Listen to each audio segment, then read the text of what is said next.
Hello YouTubers and welcome to another Doctor Who DVD review. This time it's of the Mutants. On the front cover we've got the third Doctor holding a torch which is lit with a flame coming out of it, and part of the flame is even going on the roundels, so the Doctor really needs to get his fire extinguisher out because it looks like that the flame is in the TARDIS. Yeah, whatever. Bad joke, I know.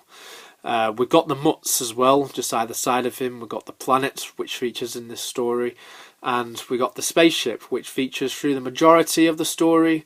And we have this person here. I'm not going to spoil what it is, because if you've not seen the story, it's quite a big twist towards the end of the story, what this guy actually is.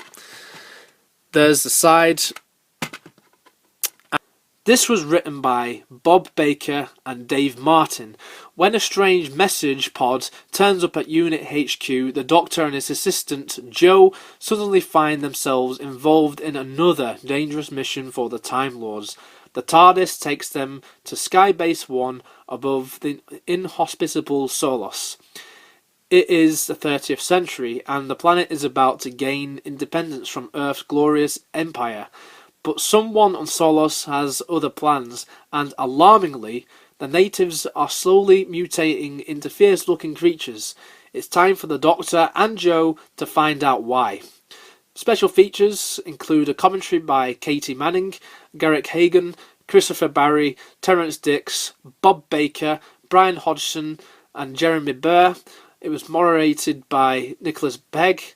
We have Mutt Bad. Cast and crew look back at the making of the story.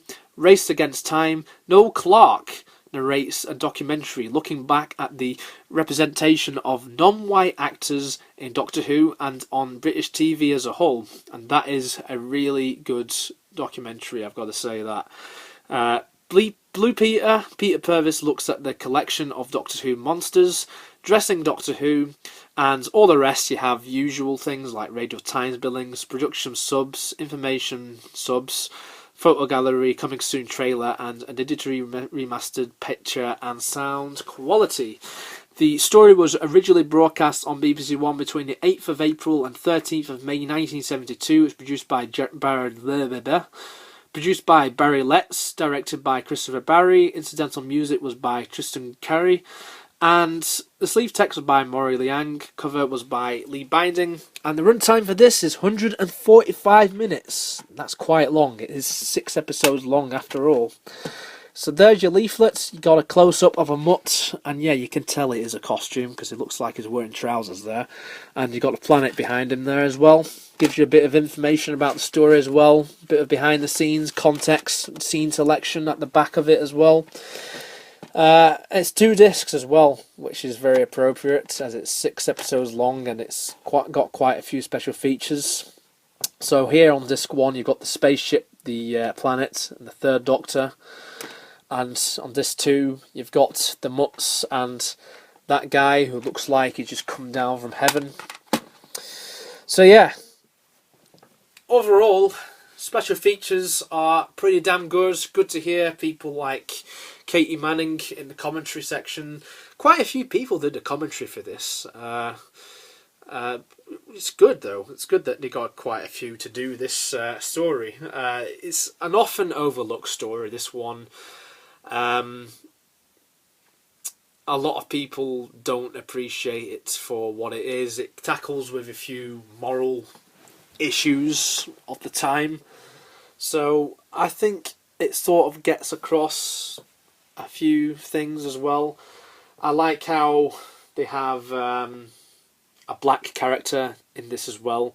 I think it's really important, and I think that's why it's very appropriate that the documentary presented by Noel Clarke is included on this set, because unfortunately there weren't many people of colour who were involved in previous stories of Doctor Who, particularly in the classic series. So I think it's really good that there is an awareness of that, and it's really good that they did that for this particular DVD release. The story, it's even though it does get across a few messages and I get what they're going for, it has to be probably my second least favourite Jon Pertwee story, actually. Because, yeah, I get what they were going for, but parts of it just goes on and on. It's just as simple as that. It's one of those six-parters from the Jon Pertwee era, which goes on too long. Sometimes it works with stories like the Sea Devils, and even with some seven-parters like the Silurians and Inferno, and other six-parters like the Mind of Evil. Sometimes it really works, and it really works pretty well. This, I feel, some things work very well. I think that towards the end of the story, things pick up a little bit. So around the middle, I get a little bit bored. So I think maybe if this was 4 parts instead of 6 parts, I probably would appreciate this story even more. I think that the Mutts are an interesting curation. Like I said earlier, I'm not going to spoil it, but concerning this guy here, it was quite a twist, like who it ended up being.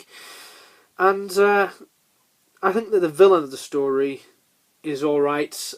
There's a few elements, though, that just get repeated, like Doctor gets captured, Joe gets captured, Joe gets saved, Joe gets captured again, gets saved again, gets captured again.